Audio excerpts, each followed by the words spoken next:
మీకుండే ఎటువంటి గ్రహ బాధలైనా గృహ బాధలైనా శాశ్వత పరిష్కారం కోసం సంప్రదించండి శ్రీనివాస జ్యోతిషాలయ. సార్ నమస్తే. నమస్తే. లేడీ డాన్ అంటున్నారు, అలాగే కిలాడి లేడీ అంటున్నారు. అరుణ అరెస్ట్ అయింది. అయితే ఆమె చేసిన వ్యవహారంలో ఇద్దరు ఎమ్మెల్యేల పేర్లు బయటకు వచ్చాయి. ఇద్దరు ఎమ్మెల్యేలు ఆమెకు సహకరించారని కూడా పేర్లు అయితే బయటకు వచ్చాయి. ఇప్పుడు ఆ ఇద్దరు ఎమ్మెల్యేల మీద కూడా చర్యలు తీసుకుంటారా? ఇందుకే ఆ ఇద్దరు ఎమ్మెల్యేలు ఎవరు? ఈ కేసు ఎటువైపు వెళ్ళబోతుంది? మీరేం చెప్తారు? ఈ కిలాడి లేడీ, నెల్లూరు నిరజాన, ఇవన్నీ లేడీ డాను, ఇవన్నీ తెలుగుదేశం మీడియా పదప్రయోగాలు. వాళ్ళకి నచ్చకపోతే అనేక పదప్రయోగాలు పెట్టి వాళ్ళని దారుణంగా దూషించి వాళ్ళని ముందే వీళ్ళు క్రిమినల్ చేసేసి చేసేయడం అనేది తెలుగుదేశం మీడియా చేస్తుంది, వైసీపీ మీడియా చేస్తుంది. అన్ని రకాల మీడియాలు ఇవాళ నచ్చకపోతే పదప్రయోగాల దగ్గర నుంచి అన్ని మార్చేస్తారు. వాళ్ళ ఫోటోల దగ్గర నుంచి అన్ని తీసుకొచ్చి వాళ్ళని ముందుగానే కోర్టులో కాకుండా వీళ్ళే దోషిగా నిరూపించేసి చేయడం అనేది జరుగుతుంది. అలాగే ఈమెను కూడా చేసింది. ఇప్పుడు కొత్తగా అక్కడ సిద్ధార్థి సుభాష్ చంద్రబోస్ అనే ఆయన్ని ఫ్రంట్ పేజీలో అతను ఒక దోషిలా నిలబెట్టడానికి ఈనాడు జ్యోతి కంకణం కట్టుకొని తెలుగుదేశం మీడియా అంతా కూడా అతను నిలబెడుతుంది. అతను ఏదో ఒక ట్వీట్ చేశాడు అమరావతి మీద ట్వీట్ చేస్తే అది తప్పు అనేది నిరూపించాలి తప్ప అతను ట్వీట్ అమరావతి మునిగిపోయిందనేది ట్వీట్ చేశాడు. హైదరాబాద్ మునిగిపోయిందని బోల్డ్ మంది ట్వీట్ చేస్తున్నారు. ఢిల్లీ మునిగిపోయిందని చేస్తారు. అన్ని నగరాలు మునిగిపోయిందని మనం ఇప్పుడు మా అపార్ట్మెంట్ ఉంది, మొత్తం మెట్ల దాకా వచ్చేసింది. మరి నాకు కోపం వస్తుంది, హైదరాబాద్ మునిగిపోయి ఇదే హైదరాబాద్ అని నేను ఫోటోలు పెట్టాను అనుకో, నన్ను అరెస్టులు చేయడమేనా? నిన్న ద్రోహేనా నేను? అంటే అలాగా ఇప్పుడు అతన్ని ఎంత ఘోరం అంటే ఫ్రంట్ పేజీలో అతను ఏదో సోషల్ మీడియాలో అతను ఎంత చూసింటారు మహా అంటే 200 మంది కూడా చూడలేదు. దాన్ని తీసుకొని ఫ్రంట్ పేజీలో తెచ్చి ఇప్పుడు లక్షల మంది చూసేట్టుగా వీళ్ళే చేశారు. అమరావతి ముందుకిందనే విషయం జ్యోతి ఈనాడే ప్రపంచానికి చెప్తున్నాయి. అంటే ఒక సోషల్ మీడియాకి మెయిన్ స్ట్రీమ్ మీడియా ఎంత భయపడుతుంది, ఎంత కోపం ఉందంటే వీళ్ళు కానీ లేకపోతే మనం నమ్మించగలిగే వాళ్ళం కదా ప్రజల్ని. ఎందుకంటే మొన్నటి వరకు ఈనాడు, జ్యోతి, సాక్షి ఇవే ప్రజల్ని నమ్మిస్తాను. ఎప్పుడైతే సోషల్ మీడియా వచ్చిందో అసలు నిజాలు వీళ్ళు చెప్పడం మొదలుపెట్టారు. సో ఈ అసలు నిజాలనేవి వీళ్ళకి అబద్ధాలు రాసే వాళ్ళకి భయం, నిజం అంటే భయం కదా వీళ్ళకి. ఎందుకంటే మంది ఎవడు నమ్ముతాడు ఇలాంటి సుభాష్ చంద్రబోస్? సో ఎవడు వీడు అని కనుక్కున్నారు. అతను గవర్నమెంట్ ఎంప్లాయీ అయితే ఇలా పెట్టకూడదు కదా అని మొదలు పెట్టారు. అసలు గవర్నమెంట్ ఎంప్లాయీలు పెట్టకూడదంటే మీరు పెట్టచ్చా? మీరు రోజు రాసేది అబద్ధాలే కదా. మీరు నిజాలు ఎప్పుడైనా రాస్తున్నారా? నిజాలను భూతద్దాల్లో పెట్టి కదా ఎత్తుక్కోవాలి. అలాంటి మీరొచ్చి వేరే వాళ్ళ గురించి నీతులు మాట్లాడకుంది.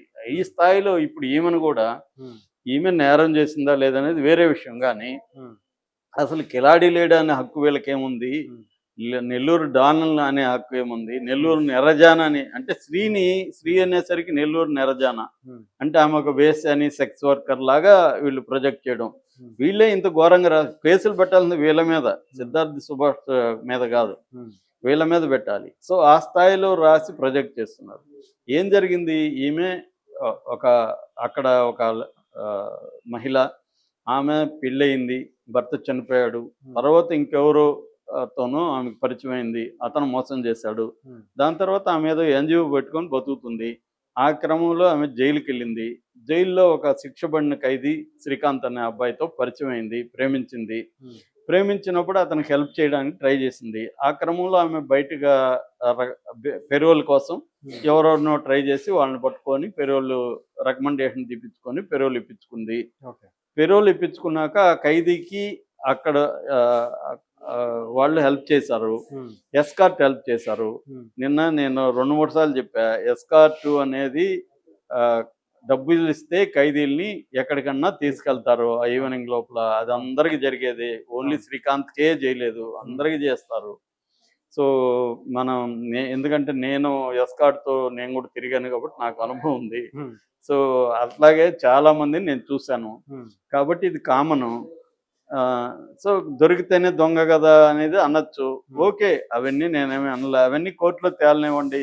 ఏదో ఇతనొక్కడే ఎస్కార్ట్ని పెట్టుకొని మోసం చేసినట్టు, ఇతనే మొత్తంగా అసలు ఇప్పటి వరకంతా వ్యవస్థలన్నీ బాగున్నాయి, వీళ్ళిద్దరూ ఇప్పుడు వచ్చి చెడగొట్టేసినట్టుగా రాస్తున్నారు మీడియా. సో ఈమె ఇప్పుడు ఆమెను అరెస్ట్, ఇదంతా ఎప్పుడు బయటకు వచ్చింది?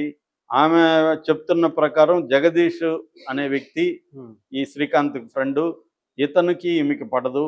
సో ఇతను శ్రీకాంత్ని ఆమెను వదిలేయమని ప్రెజర్ చేస్తే వదిలేయలేదు. కాబట్టి ఈ శ్రీకాంతే ఈ వీడియోలను బయట పెట్టాడు. అతను హాస్పిటల్లో ఉన్నప్పుడు ఆమె వెళ్ళింది. వాళ్ళిద్దరు బాయ్ ఫ్రెండ్ గర్ల్ ఫ్రెండ్ కాబట్టి వాళ్ళిద్దరు కలిసి ఉంటున్నట్టే కదా లెక్క. కలిసి ఉంటే భార్య పెళ్లి అంటే ఏంటి, తాళి కట్టడం ఇంకోటి చేస్తేనే కదా పెళ్లి చేసుకోకపోయినా కలిసి ఉండొచ్చు అని సుప్రీంకోర్టే అనేకసార్లు చెప్పింది.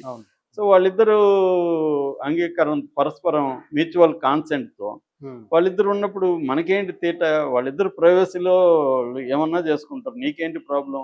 పర్మిషన్ తీసుకోకుండా ఆమె ఎట్లా వెళ్తుంది అక్కడికి హాస్పిటల్కి? హాస్పిటల్లో ఖైదీ ఉన్నాడంటే వాళ్ళ కంట్రోల్లో ఉంటారు. ఆమె పర్మిషన్ తీసుకొని వెళ్ళిందా, లంచం ఇచ్చి కూడా వెళ్ళి ఉంటుంది. చాలా మంది చేస్తారు, లంచాలు ఇచ్చి వెళ్తారు. అలా వెళ్ళింది. ఇప్పుడు ఆ వీడియో బయటకు వచ్చింది. ఆ వీడియో బయటకు వస్తే బయట పెట్టినోడిని వాడి మీద చర్య తీసుకోవాలి కానీ వీళ్ళ ఇద్దరి మీద చర్య తీసుకునే కార్యక్రమం ఏంటి? సో ఆమె ఏమన్నా దాంట్లో ఏం తప్పు చేసిందా? కాబట్టి ఇవేమి లేకుండా ఆమెని కిలాడి లేడీ అని ఇంకోటి అని వీళ్ళే ప్రొజెక్ట్ చేసి ఆమె పరువు తీసి ఇవన్నీ చేస్తున్నారు. ఈ క్రమంలో ఏమైందంటే దీంట్లో ఎమ్మెల్యేల పాత్ర బయటకు వచ్చింది. ఇద్దరు ఎమ్మెల్యేలు ఈ అబ్బాయికి పెరోల్ ఇవ్వాలని రికమెండేషన్ లెటర్లు ఇచ్చారు. ఆ ఇద్దరు ఇప్పుడు ఎవరు? తెలుగుదేశం వాళ్ళే. తర్వాత ఇతను పారిపోయాడు ఒకసారి 2014లో. అప్పుడు ఏ ప్రభుత్వం? తెలుగుదేశం. అసలు ఇంతకే తను తెలుగుదేశం కార్యకర్త అని ఆమె చెప్తుంది. కానీ వీళ్ళు ఏం చేయాలంటే ఇప్పుడు ప్రతిదాన్ని తెలుగుదేశం వాళ్ళు ఏది దొరికినా దాన్ని వైసీపీ అకౌంట్లోకి వేయాలని, వైసీపీ వాళ్ళు ఏం జరిగినా దాన్ని తెలుగుదేశం అకౌంట్లోకి వేయాలని ట్రై చేస్తుంటారు. కాబట్టి దీన్ని వీళ్ళు తెలుగుదేశం వాళ్ళు వైసీపీ అకౌంట్లో వేయడానికి వైసీపీ ప్రభుత్వంలో జరిగిందని 2014లో తెలుగుదేశం ప్రభుత్వం కదా ఉంది, కానీ వైసీపీ అకౌంట్లో వేశారు. వేస్తే ఇప్పుడు ఆమె కూడా మాట్లాడింది. వేరే వెర్షన్ కూడా వస్తుంది కదా, వేరే వెర్షన్ వచ్చింది. దాంతో ఇప్పుడు ఎమ్మెల్యేలు ఇరుక్కున్నారు. ఇంతకీ ఇతనికి పెరోల్ ఇచ్చింది ఎవరు? హోంశాఖ ఇచ్చింది ఫైనల్గా. హోంశాఖ, మరి హోంశాఖ బాధ్యత కదా. దాని నుంచి తప్పించుకోవడానికి ఈమె నోరు మూయించాలని ఈమె మీద ఒక కేసు పెట్టారు. కేసు పెట్టి లోపలేశారు. ఇది కూడా సివిల్ కేసే. ఆ సివిల్ కేసు ఏంటంటే వాళ్ళు చెప్తున్నది, మునగ వెంకట మురళీ కృష్ణమోహన్ అనే ఒక బిల్డర్ ఉన్నాడు నెల్లూరులో. పొడుగుపాడు అనే చోట అతను ఒక సాయి ఎన్క్లేవ్ అని 2010లో ఒక అపార్ట్మెంట్ కట్టాడు. అందులో 15 ఫ్లాట్స్ ఉన్నాయి. అందులో 14 అమ్మేసి ఒకటి తన కోసం ఉంచుకున్నాడు. అందులో ఈమె రెంట్కి చేరింది. ఈ రెంట్కి చేరిన తర్వాత ఎప్పుడు చేరింది ఈమె? 2020లో రెంట్కి చేరింది. 10 ఏళ్ల తర్వాత, అది కట్టిన 10 ఏళ్ల తర్వాత ఈమె రెంట్కి చేరింది. రెంట్కి చేరినాక నేను 2022లో ఆమె తండ్రి పేరుతో ఒక 3 లక్షలు అడ్వాన్స్ ఇచ్చి ఆ ప్లాట్ని కొనింది. కొన్నాక డబ్బులు ఇవ్వట్లేదు, 25 లక్షలు ఇవ్వాలి.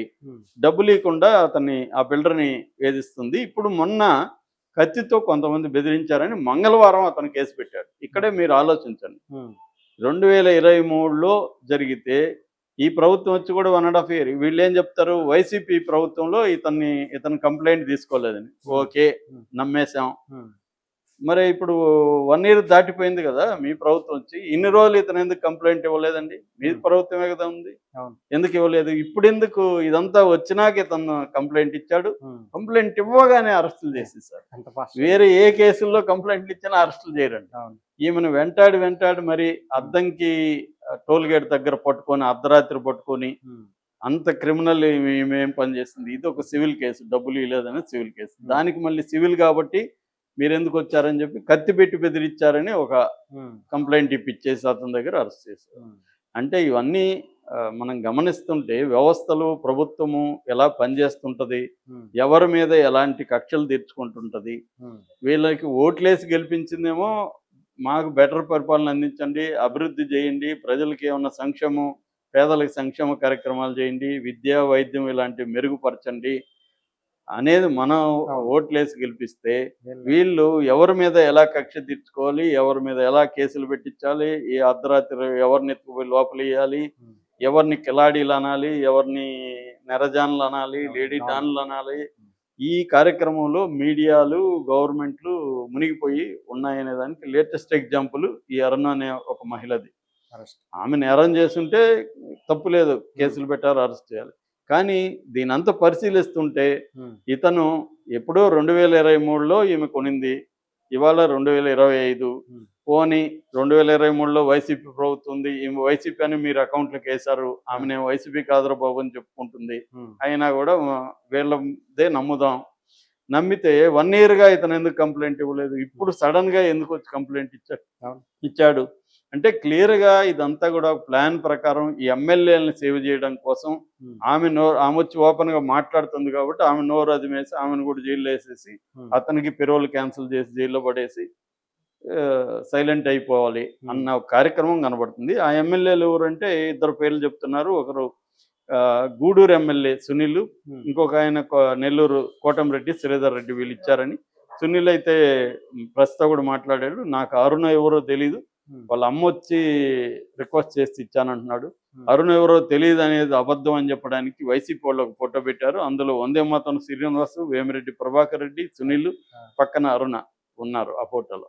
కాబట్టి ఇక్కడ క్లియర్గా అర్థమయ్యేది ఏమంటే తన ఫేస్ని సేవ్ చేసుకోవడం కోసం ఇదంతా వైసీపీ అకౌంట్లోకి వేసేసి ఆమె నోరు మోయించడం కోసం ఆమె మీద ఒక కంప్లైంట్ ఇప్పించి అరెస్ట్ చేసినట్టుగా మనకు క్లియర్గా అర్థమవుతుంది. Thank you.